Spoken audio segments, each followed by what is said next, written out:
Kita akan belajar firman Tuhan. Satu tema pembahasan kita pada malam hari ini yaitu menjadi sahabat bagi saudara kandung. Saya pikir kita semua rata-rata punya saudara kandung ya. Entah itu kita punya saudara satu atau lebih dari satu. Baik, menjadi sahabat bagi saudara kandung. Kira-kira menyenangkan nggak sih kalau kita memiliki saudara kandung?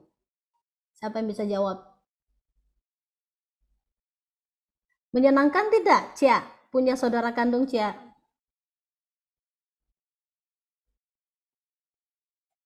Oh, nggak ada suara ya. Menyenangkan. Menyenangkan ya? Wah, jadi kalau kita punya saudara kandung lebih dari satu, puji Tuhan. Itu berarti kita memiliki saudara yang bisa meramaikan kehidupan kita. Tapi bukan berarti kalau kita hanya anak tunggal, tidak punya saudara, berarti kita hidup dalam kesepian. Tidak juga seperti itu ya. Tetapi bersyukur kepada Tuhan jikalau diri kita dipercayakan saudara kandung. Coba kita perhatikan, sebenarnya bersahabat dengan saudara kandung adalah sesuatu hal yang menyenangkan. Tetapi bukan berarti kita punya saudara kandung itu selalu akur, selalu. Tidak ya. Ada kadang ada masanya kita ada di dalam relasi yang tidak nyaman, relasi yang tidak enak. Bagaimana tidak? Kita bersama-sama sejak dari kecil sampai besar, pasti ada sesuatu hal yang menyenangkan dan juga ada hal yang tidak menyenangkan. Nah, tadi saya coba melihat ya, kira-kira ada nggak sih contoh-contoh keakraban dari sahabat saudara kandung yang menjadi sahabat. Nah, ternyata ada. Entah itu mungkin kalian kenal atau tidak, tapi saya ambil beberapa contoh seperti ini. Ya, terlihat ya. Ini artis dari Thailand ya, beberapa artis dari Thailand punya paras yang sama-sama mempesona. Namanya itu Bai Fern dan sang adiknya bernama Bai Phil selalu berhasil mencuri perhatian. Mereka ini saudara kandung yang sangat kompak sekali. Kompaknya itu sejak dari mereka kecil sampai mereka dewasa. Orang-orang kalau melihat mereka begitu kagum. Kenapa ya? Dua bersaudara ini begitu kompak. Biasanya kalau bersaudara itu rata-rata itu pada enggak mau begitu ya. Berteman, bersahabat dengan saudara kandungnya sendiri. Lebih nyaman bersahabat dengan teman yang lainnya yang bukan saudara kandung. Tetapi mereka ini sangat kompak sekali.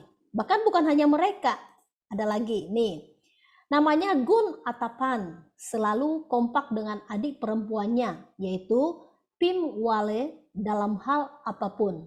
Termasuk pakai masker wajah seperti ini. Nah, ini kakak adik loh. Ya, bukan pacaran ya, bukan. Tapi ini kakak adik, saudara kandung, dan mereka begitu kompak sekali. Berikutnya, nah ini juga kakak adik yang sama-sama cewek ya. Namanya itu Mil Wirapon, juga punya saudara perempuan yang tak kalah menawan bernama Mean. Keduanya mirip banget dan mereka kelihatan kompak. Wah, seru ternyata ya, entah punya saudara kandung yang cewek cowok atau sesama cewek-cewek ya. Berikutnya, nah ini dia, pesonanya bikin kaum wanita histeris. Meu Supasit juga merupakan kakak yang penuh kasih sayang ke adik perempuannya. Jadi ini kakak yang cowok, adik perempuan ini. Mereka saling menyayangi. Mereka menjalin suatu relasi yang harmonis, yang indah. Mereka menjadi sahabat, meskipun mereka saudara kandung. Nah, kalau melihat seperti ini, betapa indah ya relasi antara saudara kandung itu. Bagaimana mereka kompak, bagaimana mereka bisa bersama-sama saling support satu dengan yang lainnya. Tapi bukan berarti mereka memiliki kehidupan yang enak-enak saja. Tetapi kadang mereka juga ada di dalam keadaan yang tidak nyaman. Tetapi yang namanya saudara tetap saudara.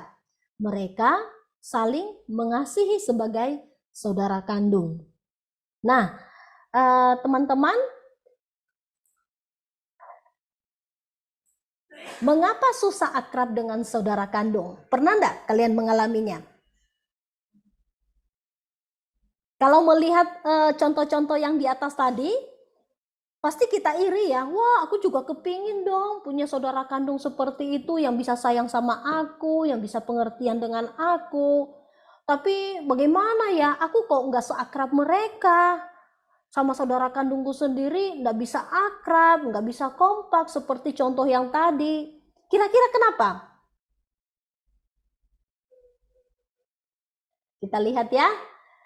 Mengapa susah akrab dengan saudara kandung? Ada beberapa penyebabnya. Yang pertama adalah karena jarang berkomunikasi.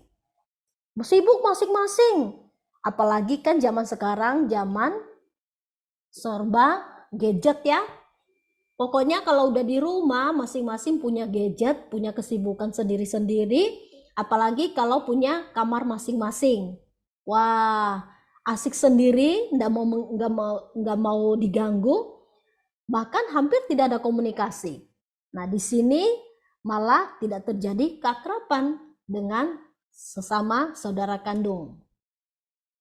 Yang berikutnya apa penyebabnya? Karena kepribadian yang berbeda. Yang satunya mungkin kalem, yang satunya mungkin rame orangnya. Nah, sehingga terjadi sesuatu gap ya. Yang satunya enggak mau rame-rame, yang satunya mau rame-rame, yang satunya lemah lembut, yang satunya keras.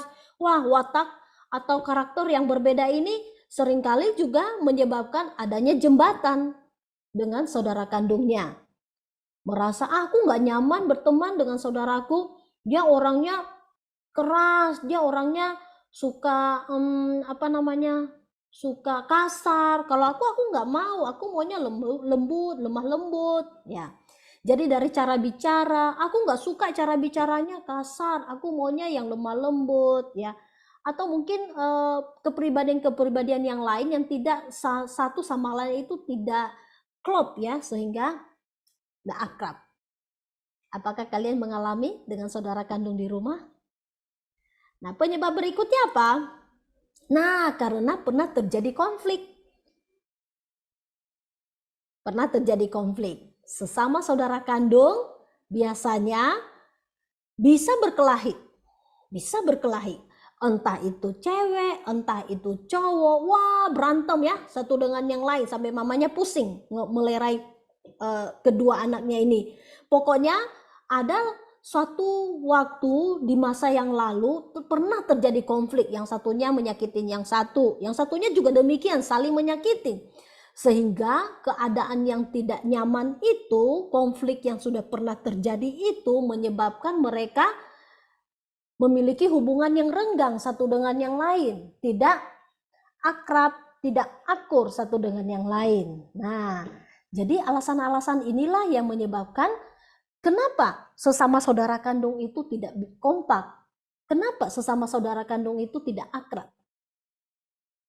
Yang berikutnya apa? Iri hati. Wah, mungkin yang satunya mau lihat, loh kok papa sama mama sayang sama adekku? Aku kok enggak? Kok papa sama mama sayang, lebih perhatian sama kakakku? Kok aku enggak? Nah, jadi saling iri hati ya. Maunya dia mengharapkan dia juga disamain dong, tidak pilih kasih.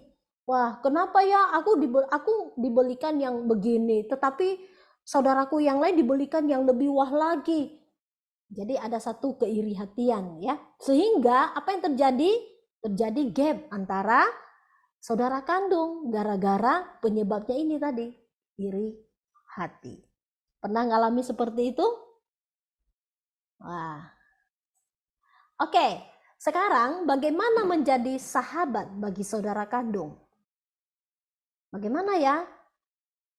Tentu kalau kita melihat foto yang ini ya, yang tadi jadi contoh ini, sesuatu yang indah, yang menyenangkan. Siapa yang tidak senang Kalau kita punya Koko sayang sama kita punya Cece sayang sama kita, ya. Dan sebaliknya, kita punya Titi sayang sama Cece, atau kita punya Meme sayang sama Koko. Wah, saling sayang ya, saudara kandung ini ya, saling membackup satu dengan yang lain, saling mensupport satu dengan yang lain, saling mengasihi, ya.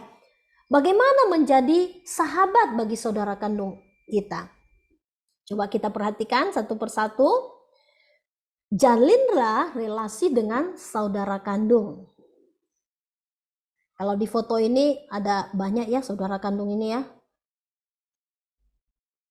Ada 5 orang bersaudara. Nah, bagaimana mereka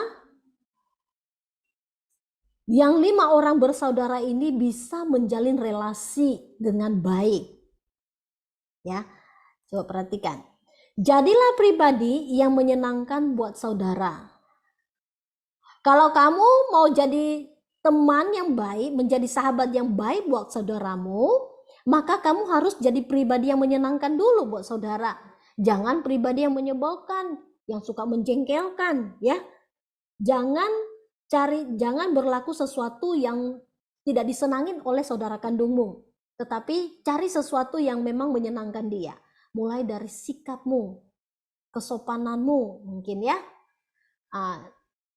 Cari cara bagaimana kamu disenangin oleh saudara kandungmu. Jangan menjadi pribadi yang tidak disenangin, ya. Mulai dari sikapnya, kesopanannya, tutur katanya, jangan kasar. Kalau kasar, maka saudara kandungmu akan menjauh dan tidak mau berteman denganmu. Jadi lakukanlah sesuatu hal yang menyenangkan buat saudara kandung. Berikutnya, selalu upayakan untuk meluangkan waktumu bersama mereka. Jangan asik dengan dunia kita sendiri, jangan asik dengan gadget kita, dengan laptop, dengan apalah gitu ya. Jangan asik dengan gamenya kita sendiri, tetapi luangkan waktu untuk bersama-sama dengan saudara kandung kita. Ajaklah mereka untuk bisa memiliki aktivitas bersama. Kita mungkin bermain bersama, main game bersama, ya kan? Daripada sendiri nggak asik ya. Tetapi ajak saudara kandung kita, yuk kita main game ini yuk. Jadi ada komunikasi satu dengan yang lain, itu terjadi relasi dengan saudara kita. Berikutnya, buatlah grup chat khusus dirimu dan saudaramu. Ya. Sekarang kan gampang ya cara membuat relasi. Kita bisa menggunakan aplikasi-aplikasi WA atau apalah untuk membuat satu grup dengan saudara-saudara kita, dan di sana terjadi satu komunikasi, di sana terjadi relasi. Mungkin sekedar lelucon, kirim jok-jok yang menghibur. Nah, di situ terjadi satu komunikasi satu dengan yang lain, dengan saudara kandung kita. Dan daripada kita diam-diam saja, ya, asik-asik sendiri. Nah, di sini bagaimana kita membangun relasi, bagaimana kita menjalin relasi, perhatikan bagian-bagian ini, ya. Jadilah pribadi yang menyenangkan buat saudara, selalu upayakan untuk meluangkan waktu bersama, buatlah grup chat khusus dirimu dan saudaramu. Lalu, sebagai saudara, tentu kita pernah melakukan suatu kesalahan. Entah kita yang berbuat salah atau saudara kandung kita yang berbuat salah kepada kita. Sehingga apa yang terjadi? Mungkin kita marah, kita kecewa, kita kesal, kita benci, kita menyimpan suatu kepahitan. Nah, kalau kita mau menjadi saudara atau sahabat untuk saudara kandung kita, maka apa yang dilakukan? Ampunilah kesalahan saudara kandung itu. Caranya bagaimana? Pertama-tama berdoalah kepada Tuhan. Minta kepada Tuhan supaya Tuhan memberi kepada kamu hati yang mau mengampuni saudaramu. Berdoa mengatakan kepada Tuhan, aku kesal, aku benci dengan saudaraku, dia begitu mengecewakan aku. Beritahukan kepada Tuhan seperti itu. Dan kemudian katakan kepada Tuhan, Tuhan, aku tahu bahwa aku pun pernah berbuat salah kepada Tuhan. Dan Tuhan mengampuniku. Dari sekian banyak kesalahanku, Tuhan pasti mengampuniku. Karena itu Tuhan, ajarlah aku juga untuk mengampuni saudara kandungku yang telah berbuat salah kepadaku. Mampukan hatiku untuk mau mengasihi dia. Biarlah kesalahan-kesalahan yang lalu yang membuat aku sakit, itu Tuhan ubahkan supaya hatiku itu bisa rela untuk dapat mengampuni. Tolong aku Tuhan untuk mau mengampuni saudaraku. Dan biarlah aku bisa menjadi saudara yang menerima dia kembali, mengasihi dia kembali apa adanya. Nah, pengampunan ditandai dengan ketika kita bisa mengingat peristiwa masa lalu itu, atau melihat saudara kandung itu tidak ada lagi amarah yang terasa sakit dalam hati kita. Jadi kira-kira kesalahan saudara kita yang mengecewakan kita, kita bisa lupakan atau tidak? Tentu kita tidak bisa lupakan, kita pasti ingat. Tetapi sebagai tanda bahwa kita sudah melepaskan pengampunan untuk saudara kita, tandanya apa? Ya, ketika kita bertemu dengan saudara kita, tidak membuat hati kita tambah jengkel. Ketika kita mengingat kesalahan saudara kita, tidak membuat kita jadinya marah, tetapi membuat kita merasa damai. Iya, kokoku pernah salah sama aku sakit hati, tapi dulu, sekarang tidak.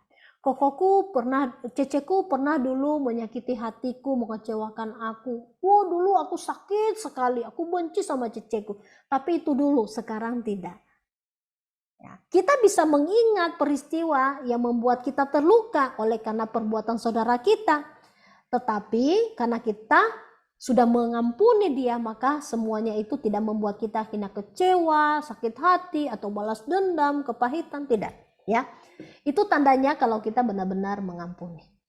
Tetapi kalau kita katakan, aku sudah mengampuni kok saudara kandungku. Tetapi kita tidak mengharapkan kita bertemu dengan dia. Kita mengharapkan nggak mau tegur sapa dengan dia setiap hari. Itu tandanya belum mengampuni. Meskipun kita katakan, aku udah maafin. Padahal tidak, belum. Buktinya apa? Kita tidak mau bertegur sapa dengan dia. Kita tidak mau berbagi dengan dia. Ya, dan lain sebagainya. Tetapi tandanya kalau kita sudah mengampuni, ketika kita bertemu dengan dia, tidak ada rasa benci lagi. Dan kalaupun kita ingat kesalahannya, tidak membuat kita jengkel lagi kepada saudara kandung kita ini. Dan kemudian lepaskanlah rasa sakit hati atau kepahitan itu di masa lalu. Lepaskan semuanya. Biarlah kejadian itu adalah sesuatu hal yang sudah bagian dari masa lalu kita, yang tanpa kita ungkit-ungkit lagi, yang kita sudah bereskan. Berikutnya, tanggalkanlah cap buruk dan dukunglah pertumbuhan saudara kandung kita. Janganlah memberi label yang buruk kepada saudara kandung, sekalipun dia berulang kali melakukan kesalahan yang sama, termasuk melukai kita. Misalnya ya, kalau saudara kita menjengkelkan, membuat kita rasa marah, lalu kita kasih label-label tertentu. Misalnya, kalau dia suka mengganggu kita, suka nyebelin kita, mungkin kita kasih nama-nama tertentu yang kita anggap itu jelek. Ya, misalnya dia ini adalah singa. Itu ada singa, ya. Jadi kenapa dia suka ini dengan kita ya, suka nyebelin kita, suka istilahnya itu garang dengan kita, saudara kandung kita, lalu kemudian kita labelin dia dengan nama yang membuat kita itu menggambarkan kehidupan dari saudara kandung kita katakan itu si singa datang gitu ya. Nah, sekalipun dia berulang kali melakukan kesalahan yang sama termasuk melukai kita, kita tidak boleh memberi label yang buruk kepada saudara kandung kita, ya. Doakan saudara kita itu dan beri ruang untuk berubah dan bertumbuh. Siapa yang tidak berbuat kesalahan? Kita pun berbuat kesalahan kepada saudara kandung kita. Mungkin juga dia bergumul dengan karakter kita yang jelek, yang buruk, yang mengecewakan dia. Tetapi ketika dia memperlakukan kita mungkin tidak baik, maka yang kita lakukan apa? Doakan saudara kita itu dan berikan ruang untuk berubah dan bertumbuh. Jangan terus hakimin dia, jangan terus tidak memaafkan dia, tetapi kasih kesempatan sambil berdoa supaya Tuhan yang memampukan saudara kita ini untuk bisa berubah dan bertumbuh melalui karakternya yang semakin lebih baik hari demi hari. Hargai privasi saudara kandung, ya. Hargai privasi saudara kandung. Jangan kepo. Tahu kepo ya? Mau tahu aja urusan saudara kandung kita, ya. Mau tahu aja bagaimana kehidupan saudara kandung kita. Pokoknya sedikit-sedikit kita mau cari tahu, gimana dia? Apa rahasianya kok aku kepingin tahu? Sehingga kita mau cari-cari kesempatan, mau buka HP-nya, kita mau cari tahu dia chatting sama siapa aja, dia ngomong sama siapa aja. Oh, kita mau kepo. Sebagai saudara yang baik, hargai privasi saudara kandung kita. Jangan suka kepo. Tetap menjaga etika, sopan santun. Kadang ya kalau pikir, itu kan kokoku, itu kan ceceku, atau itu kan memeku, itu kan titikku. Enggak apa-apalah, kita mah cincai-cincai aja. Ndak bilang kata-kata yang sopan juga ya, ndak apa-apa, udah biasa kita hari-hari seperti itu. Jangan ya. Kalau menjadi sahabat yang baik untuk saudara kita, maka yang kita lakukan adalah tetap menjaga etika. Harus sopan bicaranya, ya. Jaga sikap, sopan santunnya, tetap menghargai, tetap menghormati saudara kandung. Kalau misalnya Meme harus menghormati Koko. Jangan mentang-mentang dia saudaramu yang suka mengalah, jangan juga sembarangan memperlakukan Koko. Harus menghormati dia sebagai Koko. Demikian juga dengan Koko, harus menghargai, mengasihi Memenya. Sebagaimana Memenya juga mengasihi Kokonya. Demikian seterusnya ya. Tetap menjaga etika sopan santun ya. Budayakan izin dulu sebelum menggunakan barang milik saudara. Jangan pikir dia kan saudara aku, nggak apa-apa lah, aku pakai dulu aja. Jangan. Itu namanya harus menghargai privasi. Izin dulu kepada saudara. Pinjam dulu ya ya barangnya ya. Kalau diizinin baru pakai. Kalau nggak diizinin tidak boleh pakai. Demikian sebaliknya. Kakak kepada adik, adik kepada kakak. Jangan mentang-mentang kakak senior pakai barang adik sembarangan tanpa izin. Jangan. Itu tadi itu namanya menghargai ya, harus menghargai. Budayakan izin dulu ya. Izin. Pinjam ya. Kalau diizinin baru. Nggak diizinin ya harus menghargai. Itu adalah barang milik saudara kandung kita, harus menghargai privasinya. Jangan membagikan pesan yang harusnya kamu baca sendiri, bukan untuk orang banyak, kecuali telah mendapatkan izin. Jadi ada satu pesan yang dia percayakan kamu aja yang baca. Kamu baca, wah ini rahasia misalnya ya.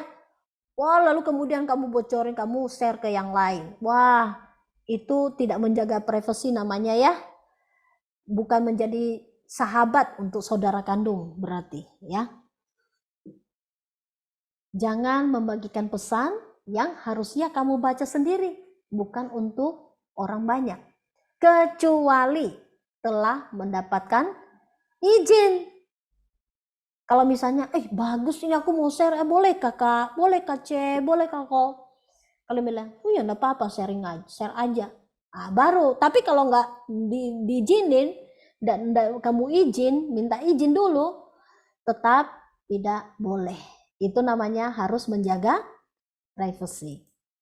Berikutnya, jangan memanggilnya dengan nama julukan dan jangan ceritakan aib atau kelemahannya, sesuatu hal yang membuat dia malu.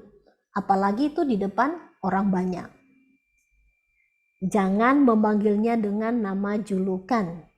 Biasanya kalau di rumah ya, suka kita membuat nama-nama julukan ya untuk anggota rumah kita.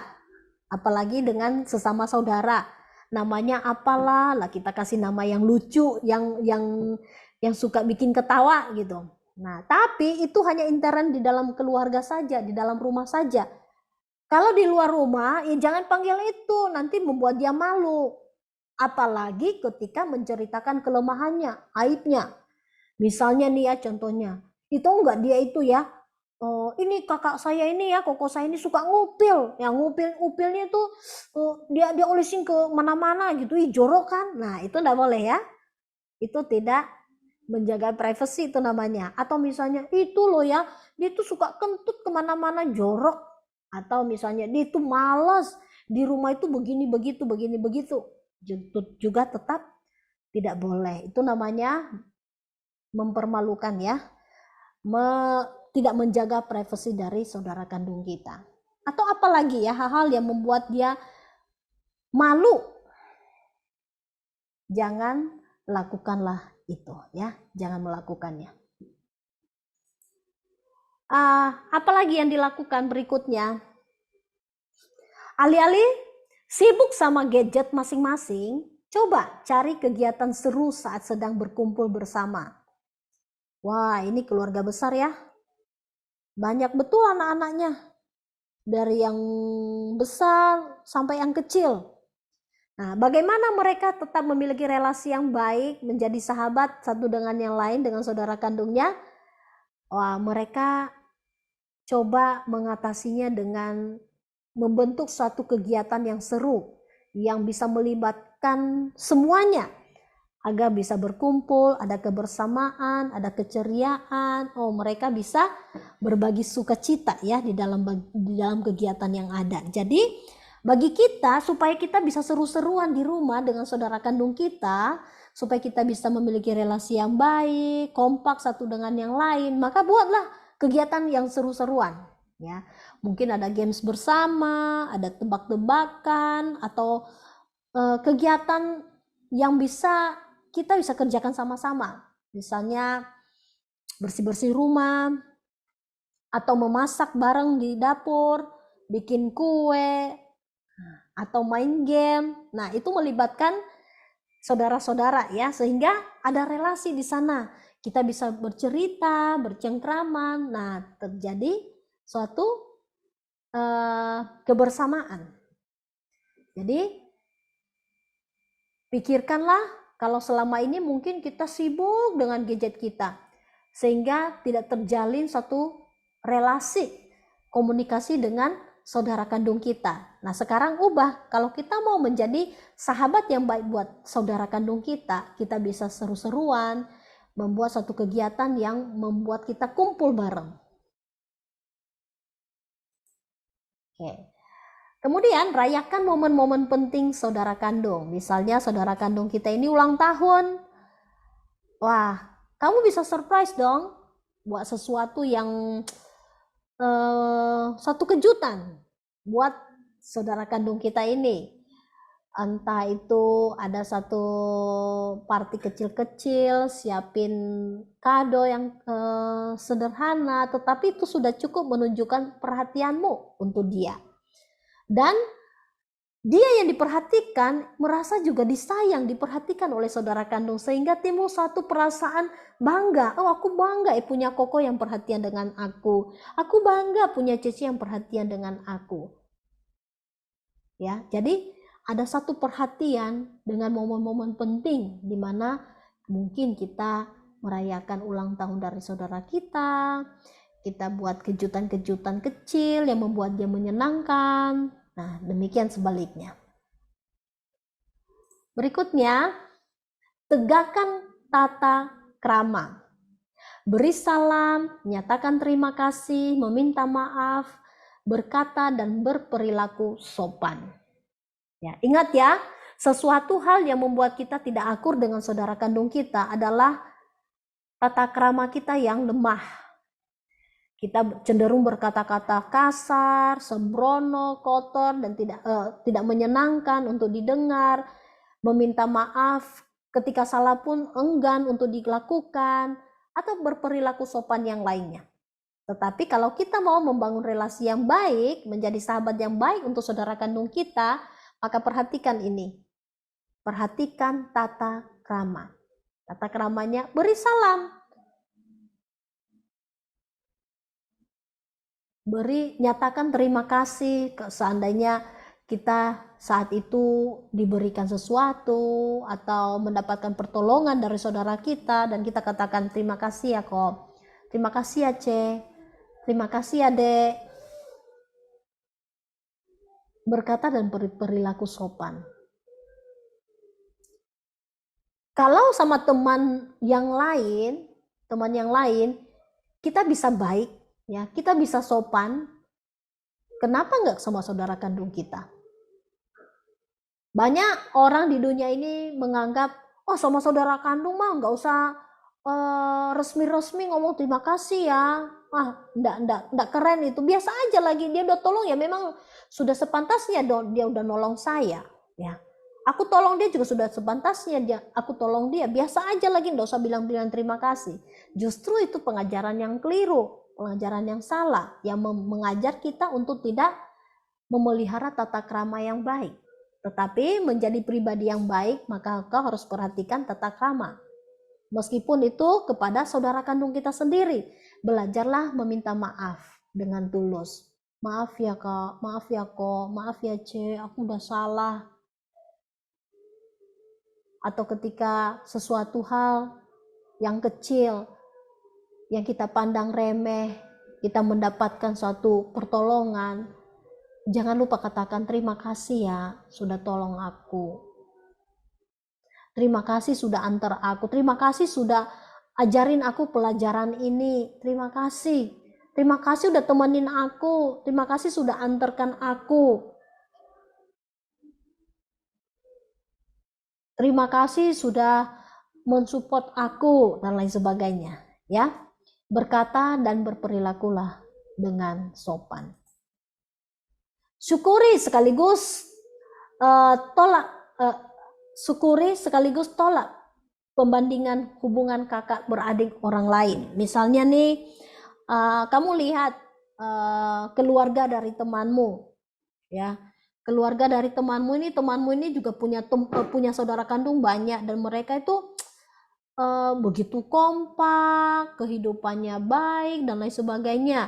Kamu lihat di rumahmu kok nggak kayak gitu, aku kepingin loh di rumah temanku itu begini-begini gitu, tapi kok begini. Jadi ada satu perbandingan ya, perbandingan. Nah, kamu harus mensyukuri bahwa Tuhan memberikan aku saudara yang seperti ini. Bukan kebetulan jika mereka sebagai saudara kandung kita. Seburuk apapun hubungan persaudaraan ini, tetap kita harus belajar mensyukurinya, karena Tuhan yang memberikannya untuk kita. Seburuk apapun mungkin perilaku, watak dari saudara kandung kita, tetap dia adalah saudara kandung kita, dan kita harus mensyukurinya kepada Tuhan. Jangan membanding-bandingkan, kalau si A, si B begini, tapi kalau aku punya saudara gini kok jelek ya, aku nggak suka. Nggak boleh begitu. Tetapi tetap mensyukuri apapun keadaan dari saudara kandung kita. Berilah ruang bagi perbedaan dan kepekaan. Sedapatnya hindarilah topik-topik yang membuat dia terluka atau memancing masalah besar. Berilah ruang bagi perbedaan dan kepekaan. Jadi misalnya ya, kita membahas satu topik. Saudara kita mengatakan begini, harusnya begini loh, kamu begini. Kamu harus melakukan seperti ini, nggak boleh melakukan begitu. Kalau begini nanti resikonya ini loh. Tapi kalau saya sih lebih setuju kalau kamu berbuat seperti ini. Tapi kita nggak setuju. Nah, kita tetap harus menghargai perbedaan pendapat itu. Kita tidak setuju pendapat dari saudara kita ini, kita tetap harus menghargai perbedaan. Dan kita bisa menanggapinya dengan lebih bijaksana. Contohnya, kita bisa katakan, tapi terima kasih ya kok untuk sarannya untuk aku, tapi jujur ya kok ya, aku beda pendapat loh dengan Koko. Kalau Koko ngomong kayak gitu, beda dengan aku sih maunya seperti ini tuh. Tapi ya terima kasih ya sekali lagi sudah perhatian dengan aku, sudah memberi saran untuk aku. Terima kasih ya untuk itu ya. Kita tetap harus menghargai tanpa membantah pendapat yang berbeda itu. Sekaligus kita harus dengan sopan untuk mengatakan bahwa kita berbeda pendapat tanpa mengabaikan rasa hormat kita kepadanya. Sedapatnya, hindarilah topik-topik yang membuat dia terluka atau memancing masalah besar. Misalnya saat kita ngobrol-ngobrol gitu ya. Nah, misalnya saudara kita ini ada satu topik yang memang tidak boleh disinggung. Mungkin sisi kelemahannya, ya sisi kelemahannya kalau misalnya dia itu suka tidak pede orangnya, ya. Padahal kita maunya dia pede, percaya diri gitu ya. Tapi kita katakan, kamu nggak pede orangnya gini-gini. Wah, jangan cari masalah. Ya, hindarilah topik-topik yang membuat dia terluka dan akhirnya memancing masalah besar. Oke, dari bagian ini kita bisa membaca Amsal 18 ayat 24.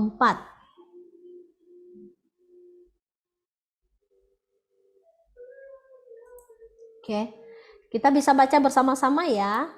Dari rumah masing-masing, silakan membaca Amsal 18 ayat 24. Ada teman yang mendatangkan kecelakaan, tetapi ada juga sahabat yang lebih karib daripada seorang saudara. Ada teman yang mendatangkan kecelakaan, tetapi ada juga loh sahabat yang lebih karib daripada seorang saudara. Oke, dari pembahasan kita malam hari ini, kira-kira ada yang mau sharing atau ada yang mau bertanya? Silakan ya.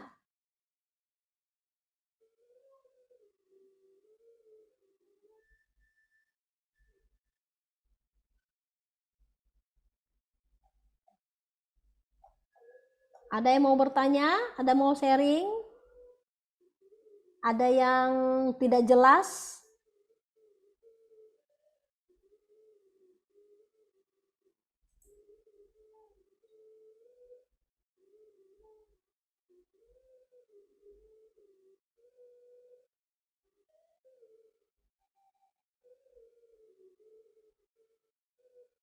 Ini saya mau tanya-tanya dulu ya ini ya, untuk yang bersaudara kandung ini ada di dalam ruang Zoom ini.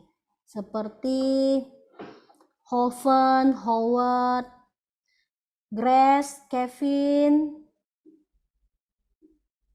Mana Kevin ini? Grace sama Kevin. Lalu siapa lagi ya? Darren sama Moses, ada Moses.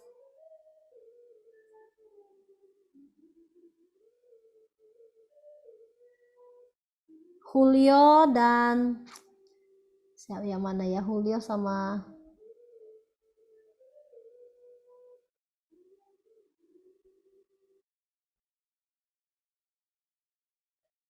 Owen, enggak ada ya Owen ya? Halo, kok nggak ada suara ini?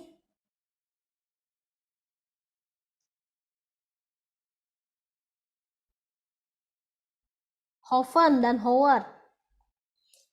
Saya mau tanya ya. Kalau nggak ada yang bertanya, saya yang mau tanya ya.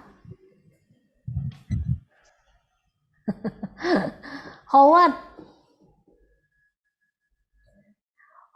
kira-kira kira-kira ada perasaan bangga sih kalau kamu punya saudara kandung seperti Hoven. Ada aja sih. Ada ya. Nah, kira-kira apa yang membuat kamu bangga dengan Hoven? Beda aja sih. Rasanya gimana ya? Bangga-bangga. Gimana? Rasanya gimana sih? Susah jelasinnya. Oh, susah jelasinnya. Kalau Hoven bagaimana, Van? Bangga. Ya, bangga nggak punya koko kayak Howard? Ya. Ya. Oke, jadi gimana kalian ini bisa tetap menjaga relasi yang baik antara Hoven dan Howard?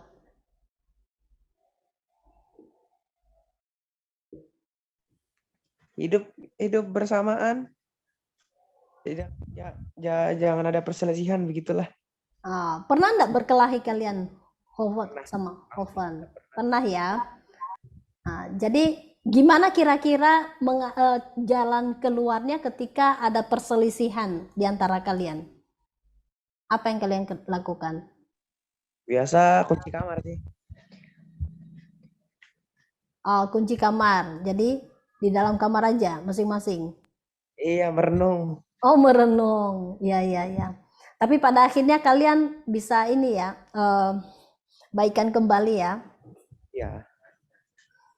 Oke.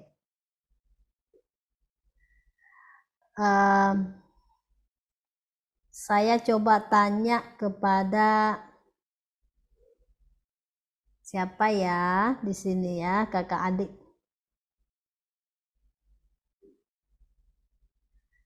Julio. Halo Julio. Halo. Ya. Nggak ada Kokowen ya di sini ya? Nggak ada ya, nggak ikut ya?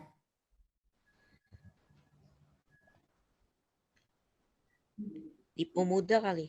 Oh, di pemuda. Oke. Ya, ya. Julio. Bagaimana perasaanmu ketika Tuhan mempercayakan dalam hidupmu seorang Cece dan Koko? Senang. Senang ya? Senang. Nah, apa yang Julio lakukan supaya tetap bisa disayang Koko dan disayang Cece? Ya, saling mengasihi. Saling mengasihi. Oke. Seperti saling membantu. Oh, saling membantu. Pernah enggak Julio merasa ya kayak kecewa dengan Koko atau dengan Cece mungkin?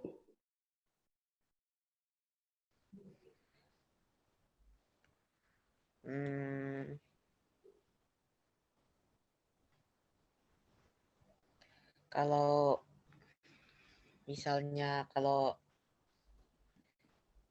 kan kalau kita saudara itu kan pasti pernah berkelahi gitu. Itu kalau misalnya berkelahi gitu pasti ada rasa kecewa. Oh, gitu ya. Nah, pada saat misalnya ada kejengkelan yang Julio rasakan, bagaimana Julio bisa menyelesaikan itu? Mungkin dengan Cece atau dengan Koko? Dengan menyadari kesalahan diri sendiri dengan meminta maaf. Oh, minta maaf ya dengan Koko ya, dapat dengan Cece ya. Oke, terima kasih Julio. Kira-kira ada pertanyaan enggak dari teman-teman? Ada yang mau bertanya?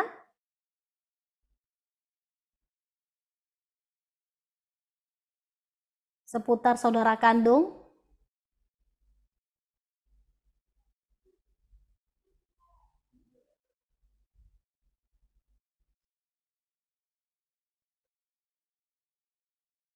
Oke, saya mau tanya Caca kalau gitu ya. Halo Cia. Halo semua. Ya, Ca. Sekarang kan Koko ada di ini nih, di Surabaya ya.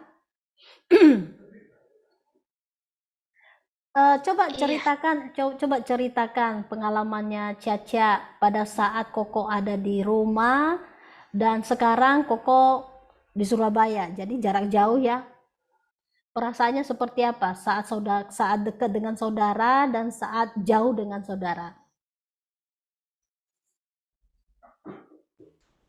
Justru pas masih satu rumah sama Koko itu kayak bosen ngeliat mukanya, ngeselin gitu loh. Tapi sekarang begitu dia ada di Surabaya, jadi udah lama nggak ketemu kan jadi agak kangen gitu. Oh, agak kangen ya. Jadi Caca ini merasa ada sesuatu yang hilang ya ketika kau pergi ya? Iya, jadi lebih sepi aja. Sepi ya, sepi. Baik, nah dari pengalaman Caca ini eh, akhirnya Caca menyadari bahwa betapa kehadiran dari saudara kandung itu memberi warna ya dalam kehidupan Caca. Betul ya, Cia? Iya, Betul ya. Padahal pada saat Koko ada di situ, mungkin Caca tidak menyadari bagian itu. Betul? iya semua. Iya. Oke, nah dari pengalaman Caca ini, mungkin juga bagi kalian semua yang masih tinggal bersama dengan saudara-saudara kandung, yang terjadi adalah sesuatu hal yang mungkin, bosan aja aku melihat dia ya. Mungkin sikapnya menjengkelkan tiap hari, malah bukannya akur, tetapi justru nyebelin begitu ya. Tetapi ketika dia pergi, tidak bersama-sama lagi dengan kita, kita merasa kehilangan dan ada rasa kangen. Nah, justru di situ kita menyadari bahwa ternyata tidak ada yang bisa menggantikan saudara kandung dalam kehidupan kita. Ya. Tidak ada yang bisa menggantikan saudara kandung. Saudara kandung itu lebih dari orang lain bagi kita. Kenapa? Karena kita ini satu bapak, satu ibu. Kita satu di dalam satu rumah, dalam satu keluarga. Dan kita hidup bertumbuh sama-sama sejak dari kecil sampai besar. Karena itu tidak ada yang bisa menggantikan sosok saudara kandung itu di dalam kehidupan kita. Sesebel-sebelnya kita dengan saudara kandung kita, tetap saudara kandung itu punya sesuatu kelebihan yang memberi warna dalam hidup kita. Buktinya seperti Caca alami ya. Mungkin saat ini kita tidak sadari apa sih efeknya saudara kandung. Tetapi setelah dia jauh dari kita baru rasakan bahwa dia sungguh berguna bagi kehidupan kita. Demikian juga sebaliknya, mungkin dia tidak sadari bahwa kita ini berguna untuk dia. Tetapi setelah dia jauh dari kita, dia merasakan aku kangen dengan saudara kandungku. Karena itu apa yang kita kerjakan, apa yang kita lakukan, kita harus menyayangi saudara kandung kita. Kasihi dia, hormati dia, hargai dia. Bersikap sopan dengan dia. Dan jalin relasi yang baik dengan dia. Jangan asik dengan dunia sendiri. Apalagi sekarang ini banyak yang merenggut waktu kita loh. Seperti asik dengan belajar di sekolah. Setelah pulang sekolah, apa yang kita kerjakan? Asik dengan gadget kita. Kita lagi belum kerjain PR kita. Nah, kapan kita bertemu dengan saudara kandung kita? Kapan bisa bercengkrama dengan dia? Kapan bisa bercanda satu dengan yang lain? Kalau kita tidak meluangkan waktu. Nah, saat-saat momen relasi yang baik itulah yang membuat kita pada akhirnya semakin lebih dekat. Sangat dekat. Sehingga ketika kita besar nanti, lalu kemudian udah kuliah, setelah itu kita punya kerja, kita kerja masing-masing, beda-beda tempat, beda-beda daerah.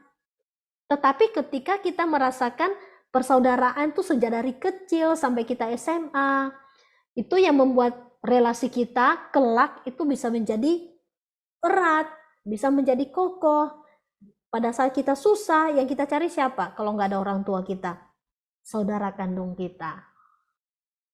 Kalau saudara kandung kita susah, siapa yang dia cari? Juga kita. Karena itu, jaga relasi dengan saudara kandung kita. Kalau saudara kandung kita bersalah, maafinlah. Ya, kita harus saling pengertian satu dengan yang lain.